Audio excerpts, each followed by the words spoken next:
네, 안녕하세요.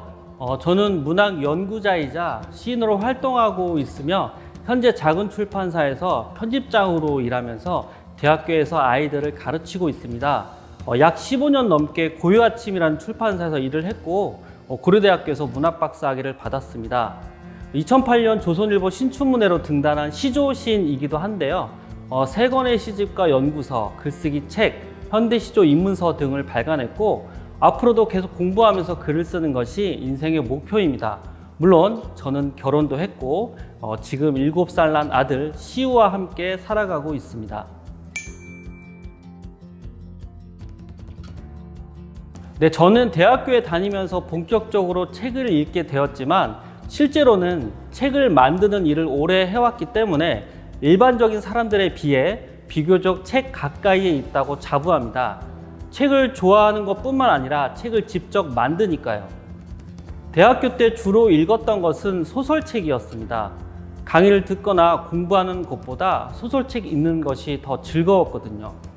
그러나 매주 시를 써오고 서로 평가하는 시 합평회에 나가면서 점차 시집을 더 많이 읽게 되었고 운 좋게 대학교 4학년에 신춘문예 시조 부문에 등단하게 되었습니다.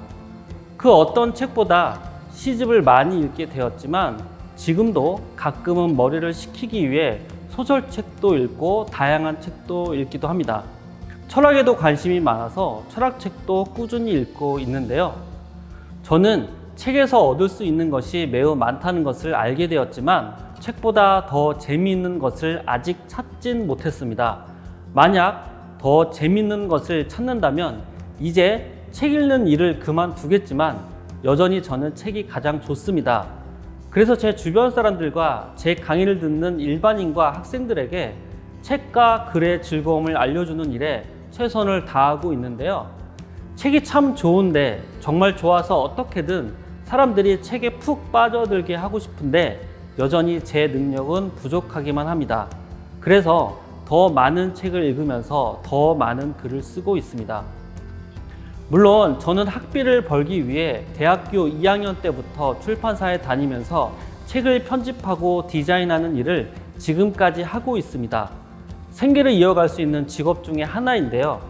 이번 유튜브 녹화를 위해 제가 지난 15년간 작업한 책을 세어봤더니 못해도 1년에 평균 40권 이상을 발간해냈습니다. 넉넉 잡아 600권이 넘죠. 다시 말해 저는 대학교에 입학한 이후 지금까지 늘 글과 책 가까이에 있었는데요. 가끔은 책 한 줄도 읽고 싶지 않을 때가 있긴 하지만 어쨌든 저를 키워주고 먹여주며 사람 구실하게 한 것은 글과 책이라고 해도 틀린 말은 아닌 것 같습니다. 책이 제 인생의 절반이라고 말해도 될 것 같습니다.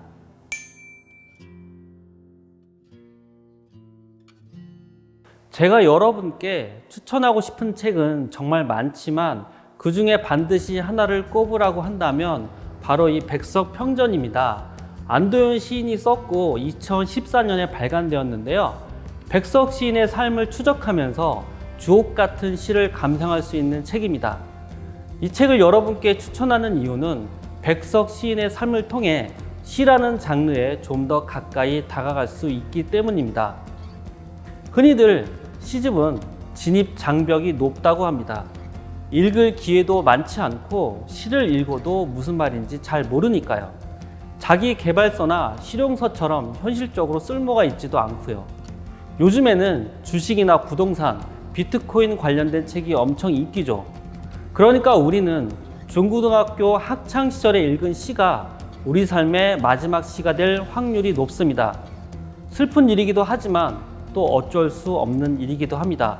그러나 시집을 읽어야 할 이유를 그중 하나 꼽으라면 시집을 통해 자기 내면과 감정을 최대한 깊이 들여다볼 기회를 얻을 수 있기 때문입니다. 물론 다른 책도 가능하지만 나란 사람이 누구인지, 나는 지금 어떤 감정을 갖고 있는지, 나는 그동안 어떻게 살아왔는지, 그리고 앞으로 어떻게 살아가야 할지를 오래 고민하게 하는 책은 시집밖에 없습니다. 철학책이 특히 이런 사유의 기회를 줄 수 있긴 하지만 철학 개념을 어느 정도 이해해야 하기 때문에 쉽지 않죠.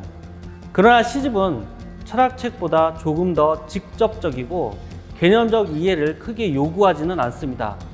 우리 주변에서 쉽게 일어날 수 있는 일, 우리가 흔히 느끼는 감정을 표현했으니까요. 물론 시 해석에는 정답이 없습니다.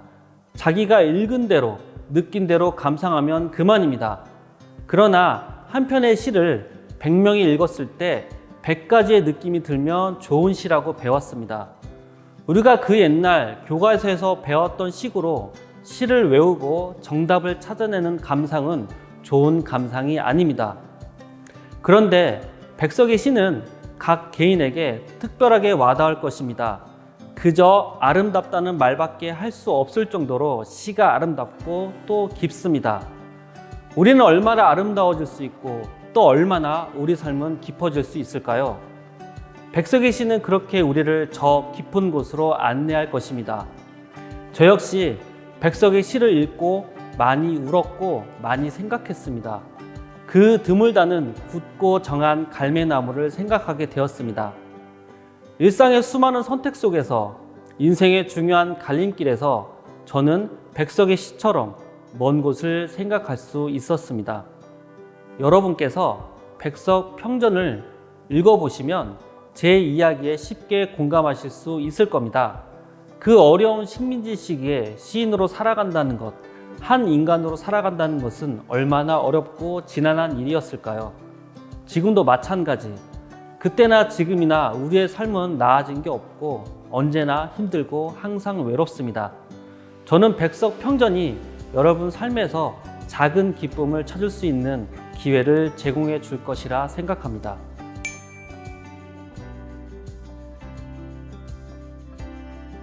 저는 좋은 책은 고민을 많이 하게 하는 책이라고 생각합니다. 지식이나 정보를 제공하는 책보다는 지혜를 얻게 하고 지혜가 무엇인지 고민하게 하는 책이 좋은 책이죠. 지식은 수집하는 것이고 지혜는 경험하는 것입니다. 최근에 유행하는 책들, 지적 대화를 위해 얕고 방대한 인문학을 아주 짧게 알려주는, 그래서 그런 정보들을 외워서 대화에 써먹는 그런 책들은 좋은 책은 아니라고 생각합니다. 우리는 흔히 생각합니다. 최첨단 정보 기술은 아주 작은 일을 해결하는 데 탁월하니 우리 인생의 큰 문제도 쉽게 해결해 줄 것이라고 말입니다. 그러나 우리 삶의 문제는 정보 기술로 해결할 수 없고 지식과 정보는 우리 삶에 필요한 것이 무엇인지는 알려주지만 무엇을 선택해야 옳은지는 알려주지 않습니다. 그때마다 우리는 선택해야 합니다. 이때 선택을 가능하게 하는 것이 바로 지혜. 이 지혜가 어디에 제일 많이 있을까요? 바로 책입니다. 그러니까 좋은 책은 지혜를 얻게 하고 지혜가 무엇인지 고민하게 하는 책입니다.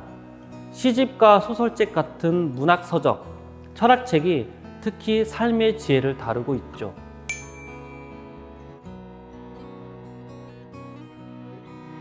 연령대 상관없이 추천해 드리고 싶은 책이 한 권 있는데요. 바로 프랑스 철학자 롤랑 바르트의 사랑의 단상이라는 에세이집입니다. 이 책은 사랑을 키워드로 삼고 있지만 잘 읽어보면 우리 인간의 삶을, 인생을 이야기하고 있습니다. 크게 보면 누군가를 사랑하다 끝나는 것이 바로 우리 인생 아닐까요?